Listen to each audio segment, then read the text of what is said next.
One, trust. The average American, the average consumer does not trust the food that comes out of the grocery stores. We do not trust the food that comes from the big farms that are monocultured, that are sprayed with forever chemicals. We don't trust the bioengineered labels on the back of the packages.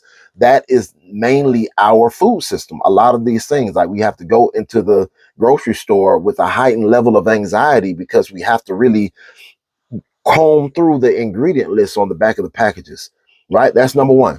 Two, when we think about those things and we say, hey, I'm going to do something better, I'm going to go find a farmer and buy from them, what we find is there's just simply not enough farmers that are in production mode, right? Most of our farmers are stipend to not grow food.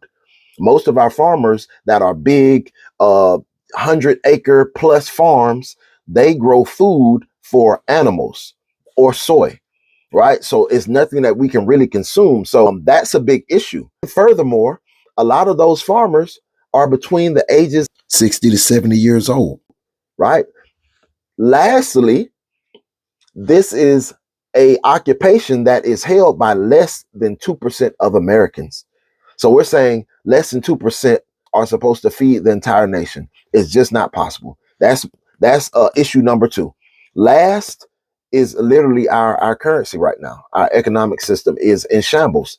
And right now, your $5 is not the $5 of yesterday, right? It's moving rapidly as far as like what we can buy with the same money, right? So inflation is here. So we can't get the quality products for the same price. We can't even get the BS products for the same price. So what we've been trying to do is desperately provide a solution for our community here in Atlanta and abroad.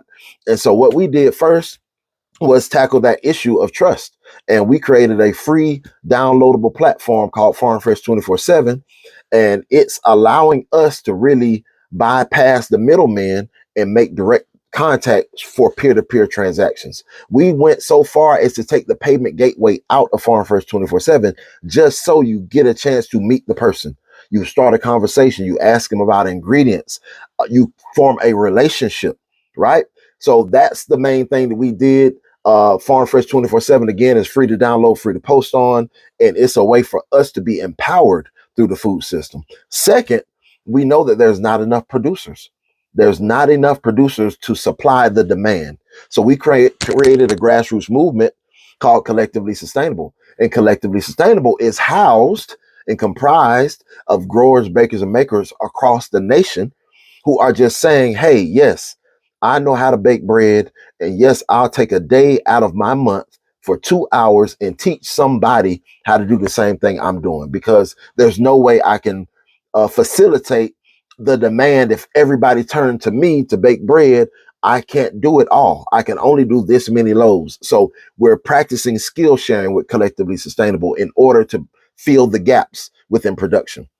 And lastly, again, the economic standpoint, we really just can't outpace inflation.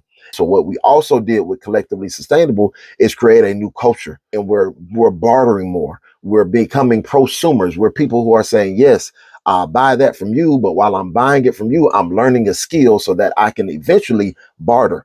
In the dollar or the fiat currency, whatever's next is going to be irrelevant. So that's the framework that we're practicing here in Atlanta with over 200 people buying into the process. We do have community nationwide. And again, this is the way that we really control our food and build food sovereignty.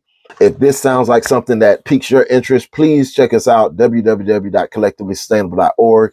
Join the movement today. Get started in your backyard.